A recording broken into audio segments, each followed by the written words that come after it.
है ना, वो इलेक्ट्रॉन है। हेलो, समझ रहे हैं? ये जो घूम रहे हैं ना वो इलेक्ट्रॉन है और बीच में न्यूक्लियस है। अब यहाँ पे इसने न्यूक्लियस को घुमाया नहीं, वो भी स्पिन करता रहता है क्लॉकवाइज या एंटी क्लॉकवाइज जो भी है, ठीक है। अब उसके अंदर तो चिरफाड़ ऐसे ऐसे पूरा का पूरा ऐसा गोला नहीं होता है न्यूक्लियस, आपको पता होगा। लड्डू होता है मोतीचूर का जिसमें न्यूट्रॉन और प्रोटॉन होता है, आपको पता है ना। तो ऐसे बनाया तो जाता है लेकिन बहुत सारी चीज़ें फॉल्स होते हैं, तो ये भी एक चीज़ है। इलेक्ट्रॉन इस सर्कुलर पाथ पे तो घूम रहे हैं लेकिन अपने एक कक्षक पे घूमता है, ये भी हमने सीखा है। तो इस तरह से अगर पूरी तरह देखा जाए तो ये एक परमाणु जो होता है बहुत कॉम्प्लिकेटेड होते हैं, पर ऐसा जो दिखाई जा रहा है ना वो बच्चों का खेल जैसा है, देख लीजिए, है ना, क्योंकि वृत्ताकार पथ में घूम रहे हैं अपने पर रास्ते पे। ठीक, चलिए ठीक है। जैसे नज़दीक वाला ये आपका दिख रहा है ना, कहाँ पे इधर उधर चले जाता है। जो वो पहला ऊर्जा स्तर है, उसके बाद वाला दूसरा ऊर्जा स्तर, से तीन ऊर्जा स्तरों को दिखा रहा है ये, ठीक है। फिलहाल आप ये नहीं सोचना कि जैसा ये दिख रहा है परमाणु बिल्कुल ऐसा ही होगा, कुछ स्पेशल है जिसको हम समझते जा रहे हैं। चलिए साहब, हमने पढ़ा था ये सब कुछ याद है। मुख्य क्वांटम संख्या क्या है, अपने दिमाग को वहां ले जाइएगा। द्विगंशीय क्वांटम संख्या क्या है और चुंबकीय क्वांटम संख्या क्या है, और उसके बाद हमने पढ़ा था spin quantum number. Last 4 quantum संख्याएं होती हैं और हम क्या बोलते हैं, मुख्य क्वांटम संख्या 1 2 3 4 5 6 7 होते हैं। तो इसमें एसपीडीएफ होता है, द्विगंशीय क्वांटम संख्या, जिसको हम लोग कहते हैं उपकक्ष। उपकक्ष को निकाला कैसे जाता है, कौन कौन से उपकक्ष को कौन से ऊर्जा स्तर में, तो हमने बताया था 0 से n-1 की संख्या के बराबर होता है। ठीक है, चलते सब आगे चले। आपको ये सारी बातें हो गई। m निकालने का भी तरीका बता दिया था, m कैसे कैलकुलेट करते हैं। m यानी चुंबकीय क्वांटम नंबर क्या होता है, 12 + 1, या फिर हमने एक चीज़ और देखा था -L2 + L। याद है आपको, पढ़े हो ना, ये भूलना नहीं है भैया, जितना भूलोगे उतना गड़बड़ होगा। ये सारी चीज़ें आपके काम के हैं पूरे, हमने कुछ काम भी करा था। हाँ, ये फाइनल किए थे शायद। अब चलते हैं क्वांटम संख्या। क्वांटम संख्या क्या है, आपने इतना सारा चीज पढ़ा तो आपको पता चल गया होगा। ऊर्जा स्तर को दर्शाता है। ऊर्जा स्तर क्या दर्शाता है कि इलेक्ट्रॉन पर ऊर्जा की मात्रा को दर्शाता है। नाभिक के जितने नजदीक रहेगा उतनी कम ऊर्जा, जितनी ज़्यादा दूर रहेगा उतनी ही अधिक ऊर्जा, जितनी और ज़्यादा दूर रहेगा उतनी अधिक ऊर्जा। यानी इलेक्ट्रॉन पे जितनी ज़्यादा ऊर्जा होगी वो इलेक्ट्रॉन नाभिक से उतना ही दूर होगा।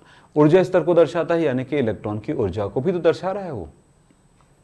तो हम यहाँ पर कहेंगे, और ये ऊर्जा स्तर यानी कक्ष, तो एक सिंपल सी परिभाषा, एक्चुअली परिभाषा आपके बुक में नहीं मिलने वाला, बनाया ही नहीं जाता, सिर्फ एक्सप्लेन की जाती है कि क्वांटम संख्या 4 संख्याएं होती जो इलेक्ट्रॉन के इसको बताया जाता है। तो यहाँ पर मैंने इनके लिए, आपके लिए स्पेशली अगर पूछा गया एग्जाम में क्वांटम संख्या क्या है, तो इसके लिए एक परिभाषा आपके लिए बनाया है जो कभी भी गलत नहीं हो सकता है। किसी परमाणु में इलेक्ट्रॉन की वो संख्याएं, इलेक्ट्रॉन के लिए वो संख्याएं जो इलेक्ट्रॉन की ऊर्जा स्तर, उनकी कक्ष और उपकक्ष, ऊर्जा स्तर, उप ऊर्जा स्तर, कक्षक और इलेक्ट्रॉन की स्पिन को दर्शाने के लिए जो 4 संख्याओं का उपयोग किया जाता है उन्हें क्वांटम संख्या कहते हैं। वे संख्या जो किसी परमाणु में उपस्थित इलेक्ट्रॉन के कोश, इलेक्ट्रॉन के उपकोश, उनकी कोणीय संवेग या कह सकते हैं कक्षक तथा उनके इलेक्ट्रॉन के चक्रण की दिशा को दर्शाती है, उन्हें हम क्वांटम संख्या कहते हैं। ठीक है, एक साथ हम लिखेंगे। हमने आपको दिमाग में डालने के लिए, स्ट्रोक मारने के लिए अलग स्टेप में लिखा था, तो ये परिभाषा, इसी चीज़ को मैंने एक लाइन में लिख दिया। समझ में आ गई? तो मुझे लगता है कि आपको याद भी हो गया। बोलो, क्वांटम संख्या क्या है, परिभाषा?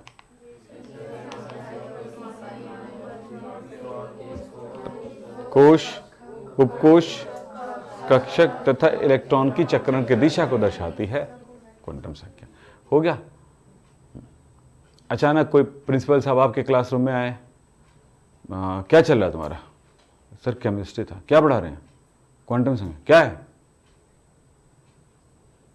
एक ही तरीका होता है स्कूल में, बताओ ऐसे क्या? तो बच्चे क्या करते हैं, एक बढ़िया सा सम्मान पूर्वक ऐसे खड़े हो जाते हैं। बोलो ना, बोलो ना।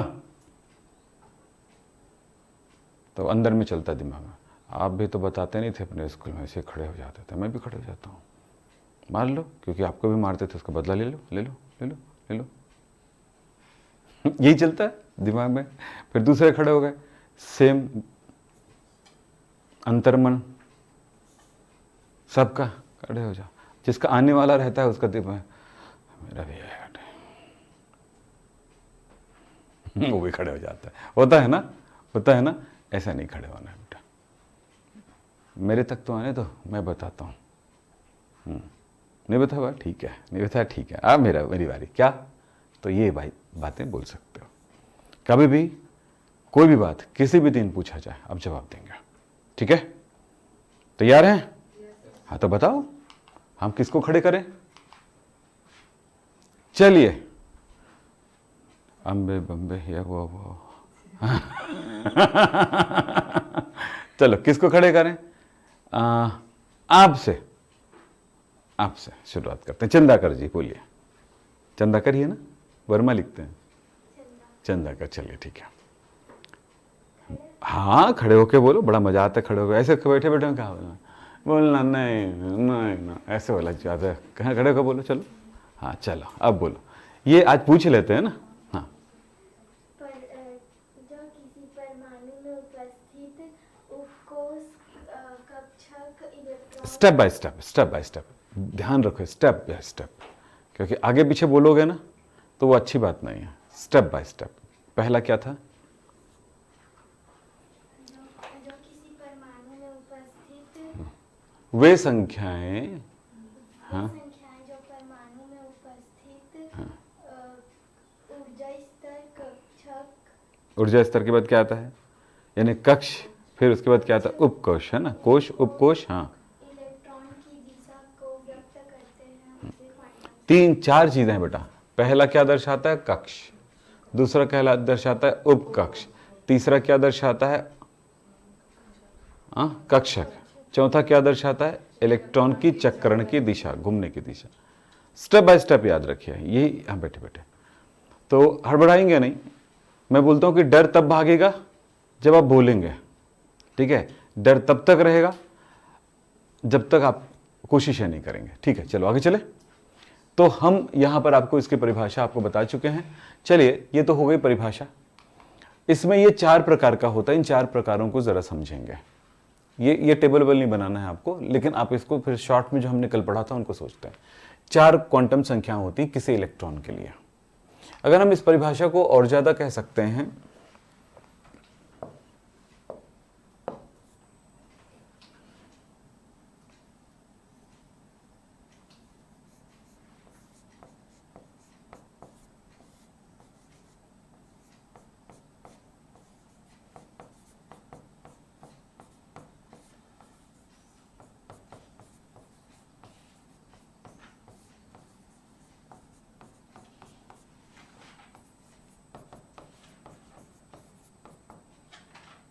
किसी इलेक्ट्रॉन को व्यक्त करने के लिए वे संख्या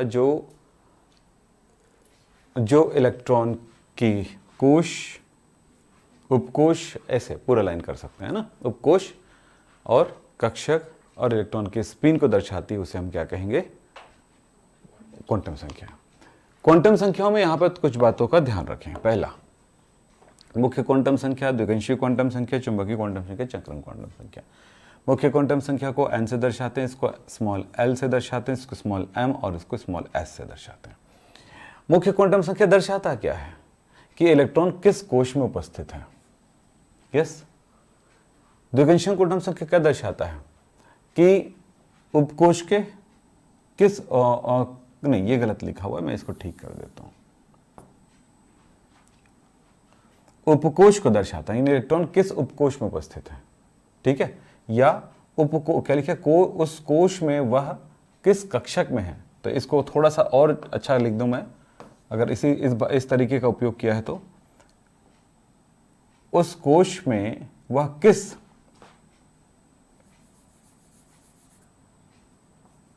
ये पूरे काट देता हूं, उपकोश में उपस्थित है। ये क्या होता है? 1 2 3 4, इसमें से किसी में भी हो सकता है इलेक्ट्रॉन। इसमें क्या बताएगा कि वो S P D F में किस में है बताता है। ठीक है, ये क्या बताता है, उपकोष में वह किस कक्षक में उपस्थित है, यानी कि जैसे S उपकोष है तो इसके किस में है, इसी में रहेगा और कहाँ रहेगा।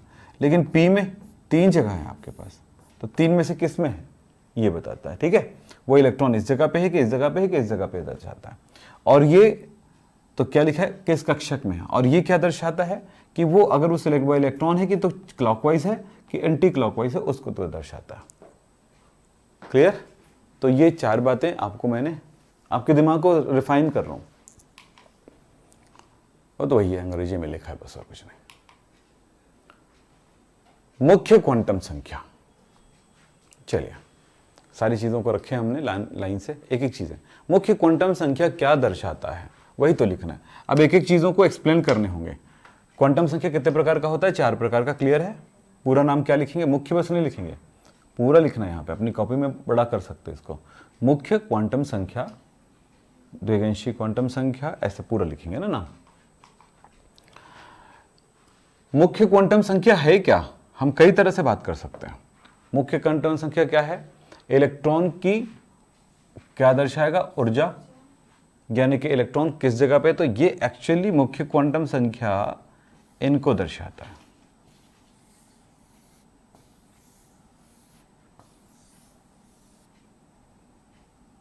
एन को, कक्ष या ऊर्जा स्तर को, 1 2 3 4 या KLMN भी लिख सकते हो। ठीक है, हो गया। तो क्या लिखा है, ये इलेक्ट्रॉन की ऊर्जा को दर्शाता है, इलेक्ट्रॉन की नाभिक से दूरी को दर्शाता है, परमाणु के आकार को भी प्रदर्शित करता है। परमाणु जितनी ज्यादा ऊर्जा स्तर रहेगा उतना ही बड़ा होगा। तो ये मुख्य क्वांटम संख्या इन सारी चीजों को प्रदर्शित करता है। मुख्य क्वांटम संख्या इलेक्ट्रॉन की कक्षा की संख्या व्यक्त करती है। वही बात कर रहे हैं पर एक तरह से पूरा एक्सप्लेन कर रहे हैं। ठीक है, मुख्य क्वांटम संख्या को स्मॉल n से दर्शाते हैं, और n का मान क्या हो सकता है, ये लिखा हुआ है। n का मान क्या हो सकता है, n बराबर 1 2 3 4 5 या K L M N O P। Yes, n बराबर 1 यानी पहली कक्षा जिसको K से दर्शाते हैं, n बराबर 2 यानी कि द्वितीय कक्षा यानी जिसको L का कोश कहते हैं, इसको दर्शाता है। क्लियर हो गया। तो मुख्य क्वांटम संख्या क्या है उसको एक्सप्लेन कर सकते हैं। सब कुछ याद है, बस याद रखना पड़ेगा लिखना कैसे। ठीक, तो लिखना कैसे मैं आपको यहाँ पर दिखा रहा हूँ। समझा दिया मैंने कल की क्लास में, आज की क्लास में कुछ भी नहीं है, बस उसको लिखना कैसे अगर एग्जाम में आता है तो ये बताने के लिए। ठीक है, हो जाएगा। ये लिख के लाने के लिए बोला था बेटा कल, या पढ़ के आना करके, जैसा भी। द्विगंशी क्वांटम संख्या ये उपकोष को दर्शाता है। यहां पर एक शब्द को अच्छे से याद रखिएगा, कोणीय संवेग। यह उप ऊर्जा स्तर को दर्शाता है या उपकोष को दर्शाता है या इलेक्ट्रॉन की कोणीय संवेग को दर्शाता है। कोणीय संवेग, एग्जाम में अक्सर प्रश्न आता है कि द्विगंशी क्वांटम संख्या किस चीज को प्रदर्शित करता है। दुनिया भर का चीज लिखा रहेगा, लेकिन अगर कोणीय संवेग लिखा है तो कोणीय संवेग आंसर है। कोणीय संवेग का मतलब होता है कि वो इलेक्ट्रॉन किस दिशा में गति कर रही है, किस एंगल में, एक्स एक्सिस, वाई एक्सिस या जेड एक्सिस, किस एक्सिस में वो गति कर रहा है, इस चीज को दर्शाता है। यह इलेक्ट्रॉन की कक्षक की आकृति को दर्शाता है। सबसे पहली बात है कि आपको पता होता है कि कक्ष है तो कक्ष में किस में होगा, तो किस किस चीज को दर्शा रहा है, ये बहुत सारी बातें कह रहा है। ये इसे हम किससे दर्शा रहे हैं, एल से दर्शाते हैं। एल का मान जो है एन पर निर्भर करता है, तो एल बराबर क्या हुआ, एल का मान कहां से कहां तक होगा, n-1 तक होगा। तो ये बातें आप समझेंगे तो इसका मतलब ये हुआ कि L इज इक्वल टू 0 से n-1। मैंने पहले भी लिख दिया है, दोबारा लिख रहा हूं, यहां भी लिखा, यहां भी लिखा है। इसका मतलब ये हुआ। तो इससे क्या क्या बात पता चलेगा वो जरा देखेंगे।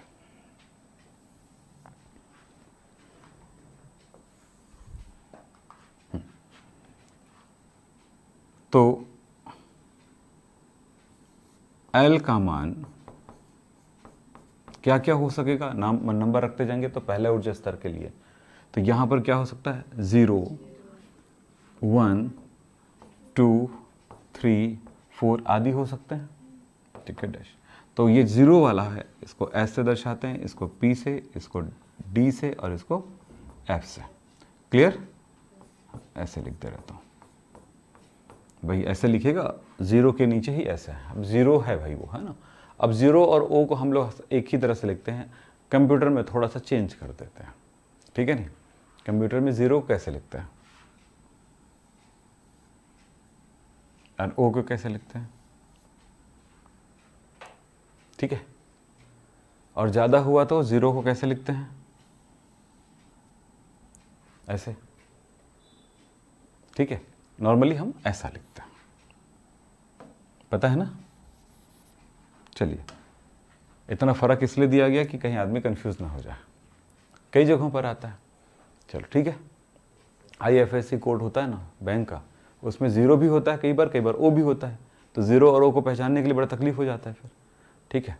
चलिए, लेकिन इंसान नहीं सोचता है कि ऐसा कुछ तरीका है, तो इसलिए हमने ये क्या लिखा है मैंने, O, तो 0 कर दूं, लो 0 कर देता हूँ। अब क्लियर, एहसास होता है ना, फीलिंग आती है ना, हाँ भाई ये 0 है। चलिए ठीक, तो वो अपने आप में पहले से सीख चुके हो, लेकिन अब दिमाग में स्टोर कर गया, तो क्लियर है ये। हाँ जी। अब यहां पर एक बात और बोला गया है, ध्यान से सुनिएगा। कोणीय संवेग और कक्षक की आकृति की बात कर रहा है, तो यहां पर बात करते हैं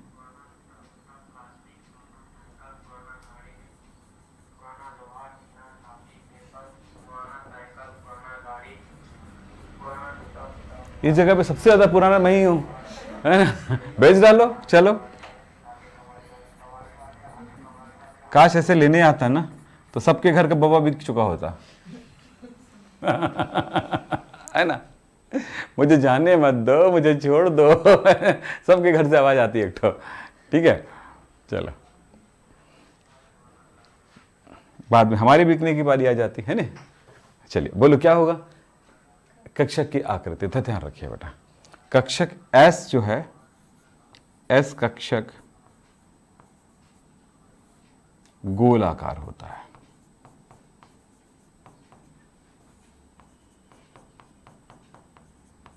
कैसा होता है, गोलाकार, सुने हो ना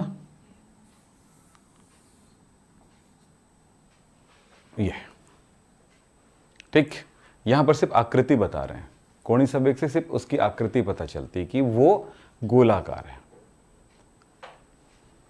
असल में इसके बारे में पूरी जानकारी कहाँ मिलता है, चुंबकीय क्वांटम संख्या में, कि अलग अलग पार्ट में टूटा रहता है तो किस तरह होगा। P कक्षक की आकृति कैसी होगी, कोई बताएगा। हाँ, पता तो सब है, पर बोलने से पहले ना ये सोचते हैं हम बोलेंगे हमारी आवाज खराब निकलेगी क्या, है ना। ऐसा ही होता है ना। कैसा होता है, डंबलाकार। डंबलाकार का मतलब क्या होता है, डमरू जैसा।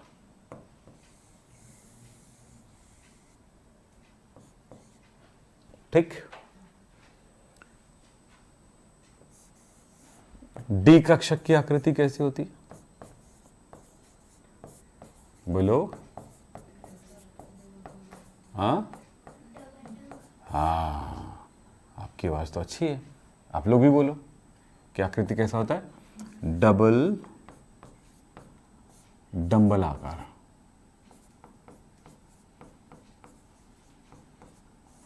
ट्यूलिप लिफ की तरह।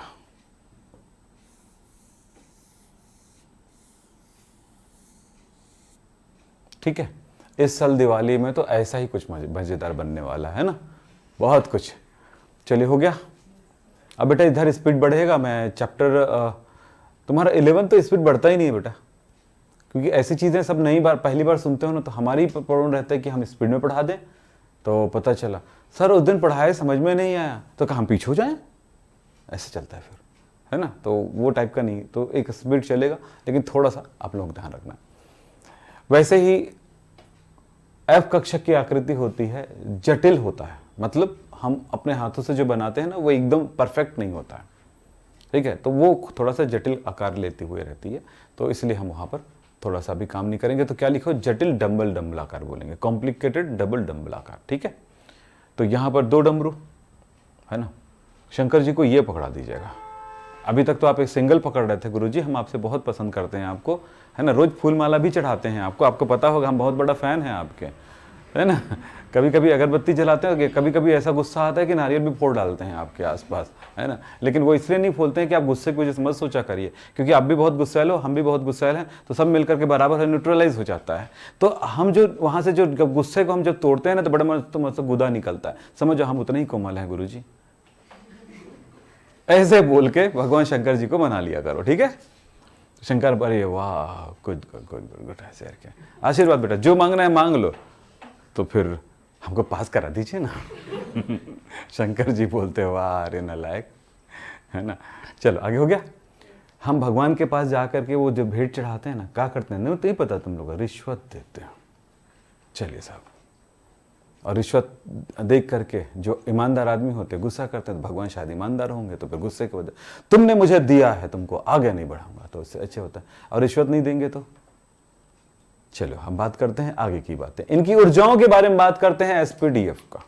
हमने यहां पे क्या पढ़ा, द्विगंशी क्वांटम संख्या में क्या खोज निकाला, एसपीडीएफ, यानी ऊर्जा स्तर किससे बना होता है, एसपीडीएफ से।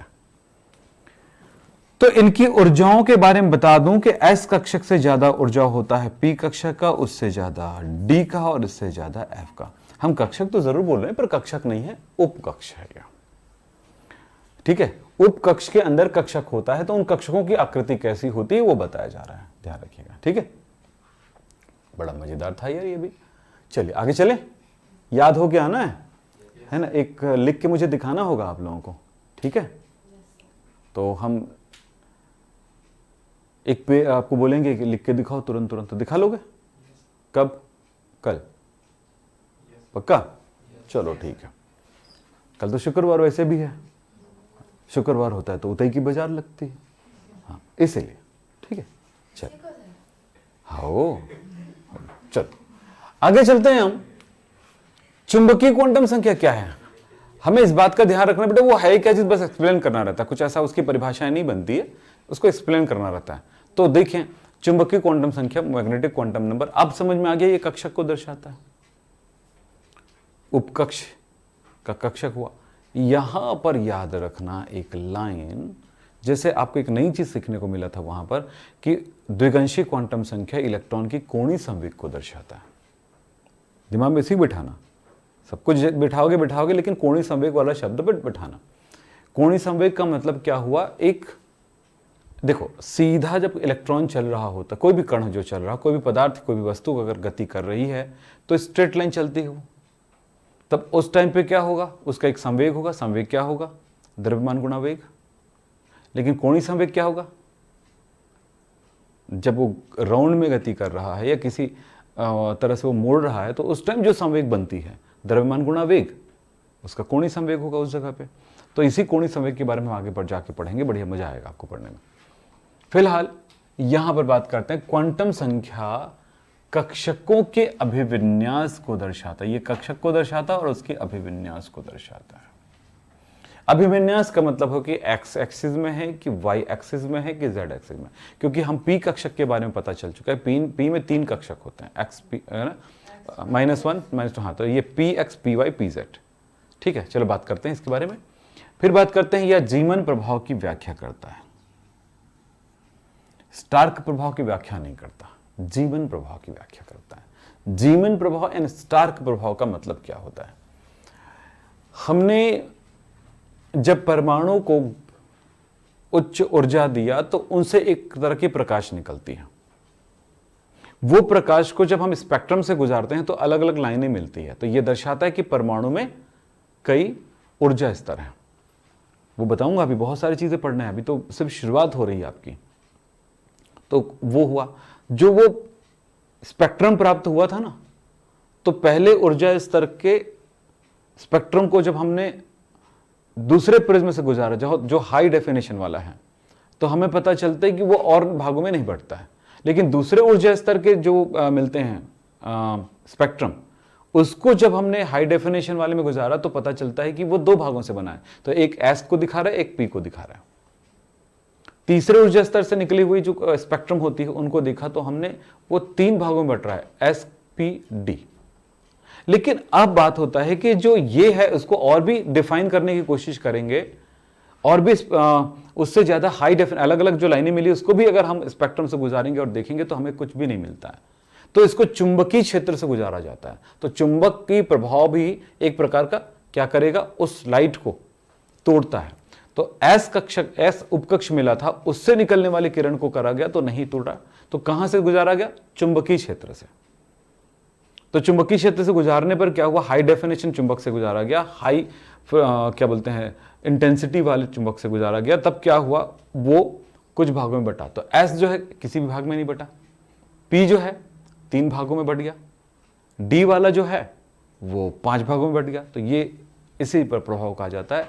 जब प्रकाश को चुंबकीय क्षेत्र से गुजारते हैं तो अगर उनका स्पेक्ट्रम प्राप्त होता है, यानी प्रकाश कई टुकड़ों में बट जाती है, तब उसे हम कहते हैं जीमन प्रभाव। चुंबकीय क्षेत्र से प्रकाश को गुजारने पर वह विचलित हो जाती है और वह स्पेक्ट्रम में बढ़ जाती है, तब उसे क्या कहा जाएगा, जीमन प्रभाव। लेकिन जब विद्युतीय क्षेत्र से गुजारेंगे और वो बढ़ती है तब उसे कहा जाएगा स्टार्क इफेक्ट। ये जीमन प्रभाव का, क्योंकि यहां पर चुंबक से संबंधित बातें हैं, समझो, इसलिए चुंबकीय क्वांटम संख्या कहते हैं। ये वाला कैसे पता आएगा, और ये किस चीज को दर्शाता है, कक्षकों के अभिविन्यास को ध्यान रखिएगा। द्विगंशीय क्वांटम संख्या L का मान किस पर निर्भर करता है, यह क्वांटम संख्या M का मान L पर निर्भर करता है। ठीक है, इसका मान किस पर निर्भर करेगा, L पर निर्भर करेगा। तो इसका फॉर्मूला क्या होगा, अतः 2 फॉर्मूला बताया था आपको, याद है। पहला M is equals to 2L + 1, yes. और दूसरा फॉर्मूला हमने बताया था M is equals to -L से +L तक। दोनों का काम हम कल कर लिए थे, तो वहां पर जरूरी भी नहीं है ना। जितना जरूरत है क्वेश्चंस को सॉल्व करने के लिए उतना बता रहे हैं। अब यह किस चीज को दर्शा रहा है बेटा, कक्षकों को दर्शाता है। यह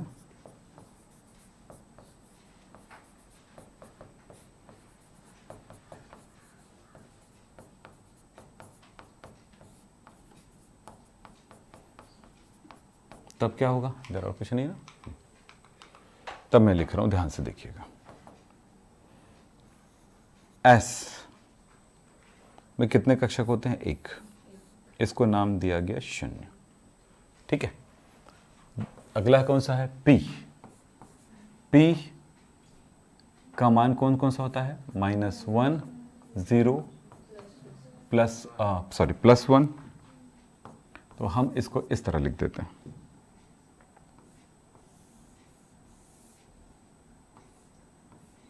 ये क्या सा, -1 0 +1। ये चूंकि कोणीय संवेग को दर्शाता है, मतलब ये है कि एस कक्षक गोलाकार होगा जिसमें इलेक्ट्रॉन कोणीय गति करता है। सॉरी, ये चुंबक ये इस तरह से कहीं से किसी दिशा में गति कर रहा है। लेकिन यहाँ पर 3 भागों में बटा हुआ है, तो एक है वो कहलाएगा px, py और pz। तो हमारे पास px एक ही पॉइंट पर तीनों रहते हैं। मतलब अगर मैं कहूँ तीनों को px क्या है, तो मैं देखो कक्ष एक्सिस कौन सा होता है, एक्स वाई जेड। इस अक्ष को बोलेंगे, इधर से अगर कुछ है तो x, ऐसा है तो y, ये y हो गया। और इसको देखेंगे हमारी तरफ आना है तो इसको क्या कहेंगे, z कहेंगे। तो हम यहां पर किसी पेपर में एक्स वाई जेड को कैसे दर्शाएं,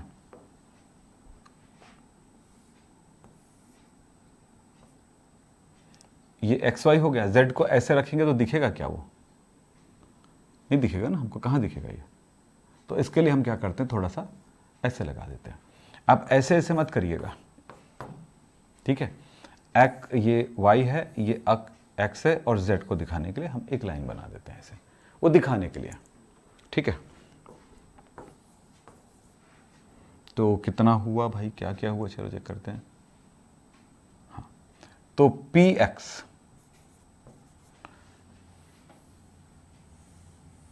ये है, दूसरा ये कौन सा अक्ष है बेटा, मैं लिख देता हूं यहां पे, चल ठीक है, मैं तीनों बना देता हूं, पहले बना देता हूं। ये x अक्ष है, ये y अक्ष है, तो ये गलत लिख दिया मैंने फिर, है ना। और ये x y z है, सब में लिख देता हूँ, x y z, x y z। तो px py pz तीनों अक्षों को लिख रहा है। px ये वाला ऑर्बिटल हुआ भाई, एक परमाणु के अंदर px py pz एक ही परमाणु का भाग है, तो उसका सबका सेंटर तो यही होगा। हम भले अलग अलग लिख के देख रहे हैं, लेकिन वो होगा कहां पर, एक ही परमाणु का पार्ट है, तो सबका नाभिक एक ही होगा। फिलहाल देखें, ये py हो गया और ये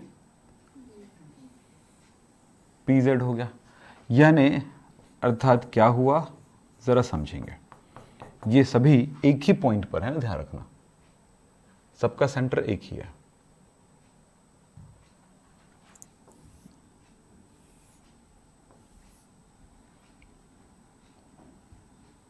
x y एंड z, और तीनों ही है, ये px है, ये py है, और ये pz है, ठीक। तो ये समझ लो, अब फोटो बनाने वाला खेल शुरू होने वाला है। अभी तक पूरी थ्योरी हुई थी, अब थ्योरी के बाद अब खेल शुरू होगा, यानी अब जो काम होगा क्लास के अंदर ही होगा, जो भी लिखना विखना है सबका, ठीक है, कुछ बस एक क्लास के बाद। ये हो गया। वैसे ही z के d के बारे में बात कर लेते हैं, d के बारे में, d कक्षक के बारे में। d कक्षक में कितने d में कितने कक्षक होते हैं, 5।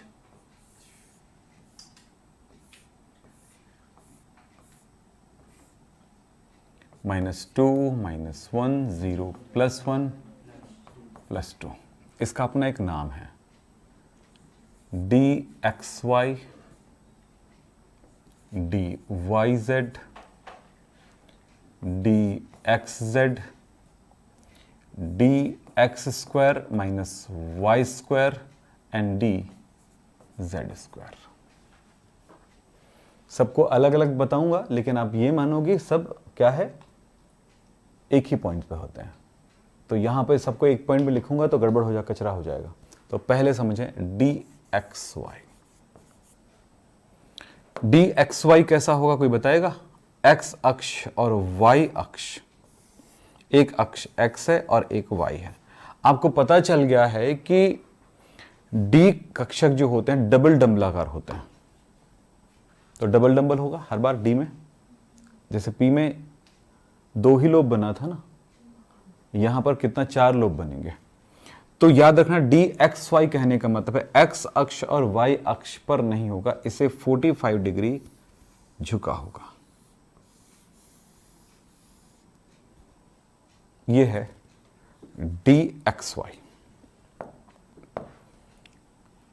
dyz या xz भी लिख सकते थे, तो yz पे काम करते हैं।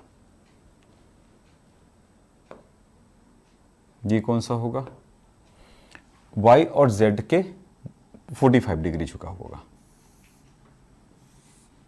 y मान लेते हैं, इसको z मान लेते हैं, ठीक है। तो क्या होगा इसमें, ये भी 45 डिग्री उससे झुका हुआ। फिर अगला कौन सा आएगा, dxz। तो इसमें 2 अक्ष x और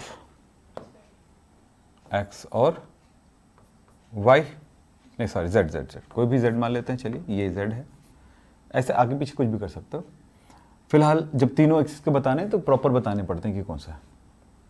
तो क्या हुआ, एक्स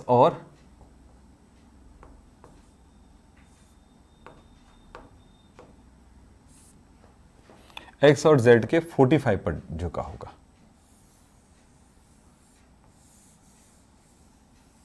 ये लीजिए। अब इसके बाद है कौन सा, बना ही दे रहता हूँ, इधर भी जरूरत तो पड़ेगी।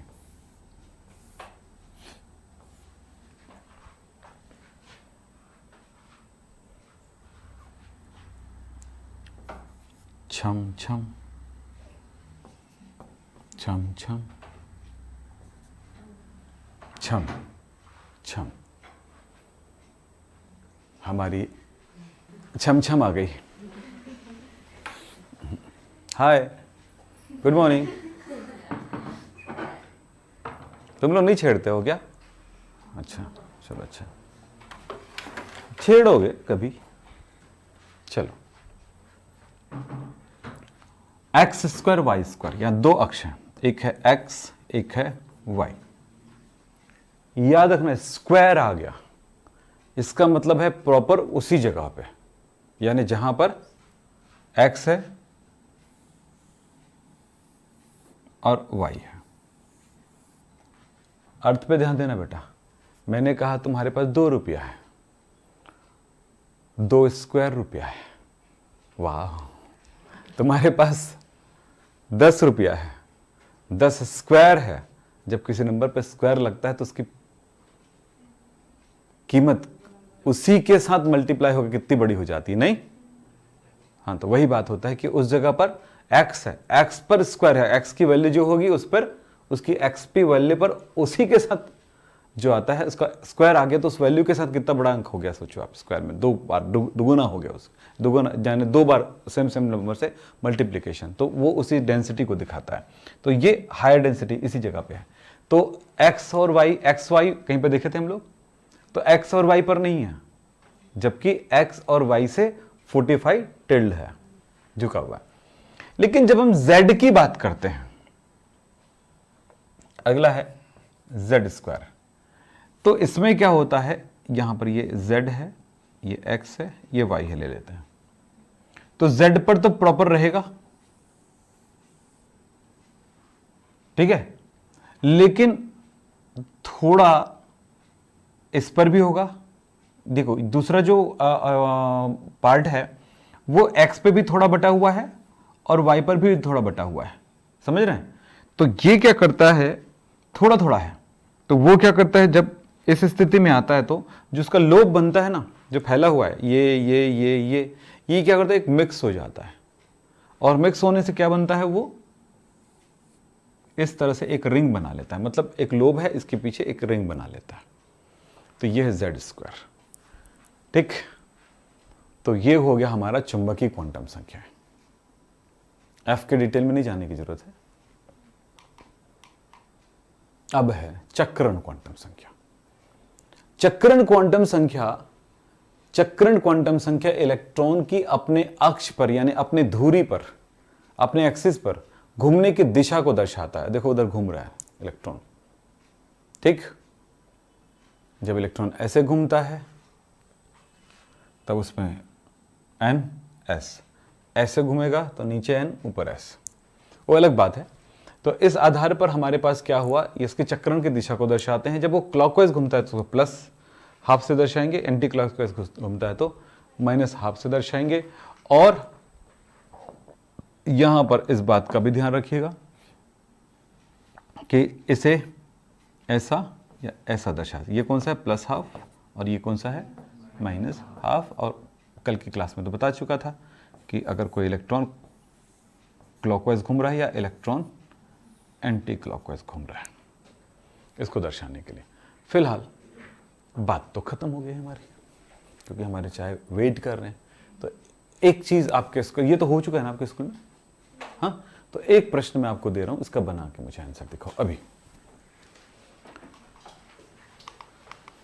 लिखो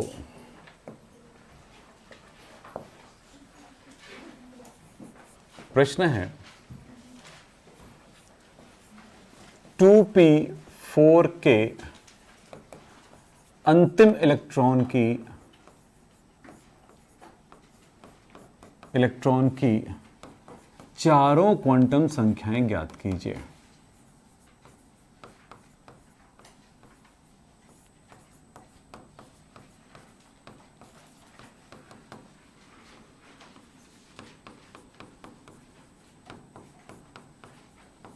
ये हमारा प्रश्न है, जब तक मैं चाय पी लेता हूं।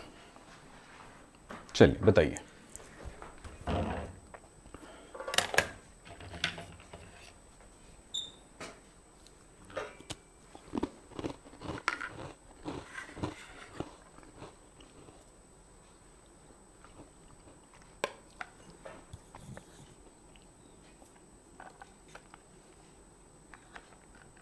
जो भी आंसर आएगा मुझे बताना।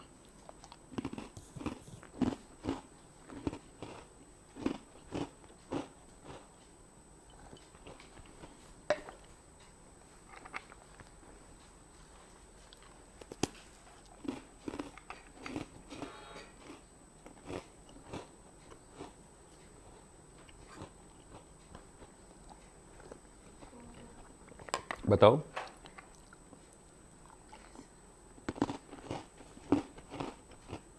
is equal to 2, hmm l is equal to 1, hmm m is equal to -1 हम्म और s is equal to -half। हो गया, ठीक है।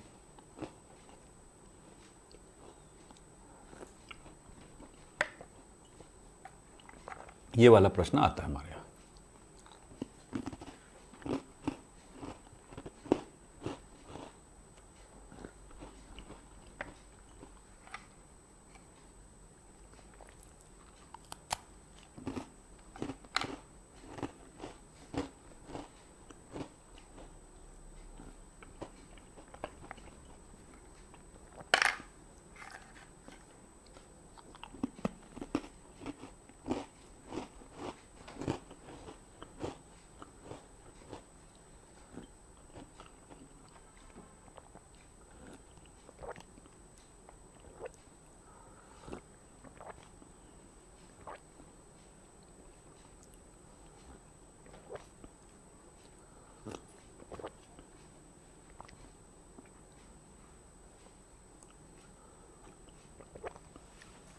और किसका बना?